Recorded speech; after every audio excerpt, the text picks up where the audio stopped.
کہ لغت میں تحقیق کے یہ معنی نہیں، آپ کے یہاں تحقیق اس کا نام ہے کہ واقعے کی نسبت نہ کوئی ثبوت ہو، نہ کوئی دلیل، نہ کہیں سے خبر آئی ہو، نہ اس پر شہادت گزری ہو، نہ افواہ ہو، نہ کانوں کان اس کا کچھ پتہ ہو، سپنے میں بھی نہ دیکھا ہو، بلکہ جس طرح افیونی پنکھ میں کوئی تصور باندھ لیتا ہے، اس طرح کا کوئی وہم پیدا ہو گیا، وہ آپ کے یہاں تحقیق ہے۔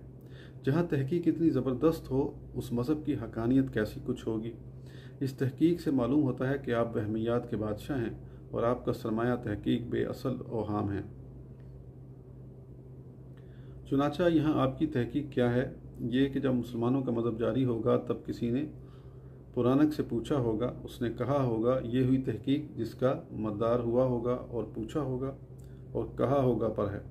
تاریخ تو اس تحریر کے سامنے بیکار ہو گئی، واقعات کے لیے نقل و خبر کی حاجت ہی نہ رہی۔ ہوا ہوگا سے سارے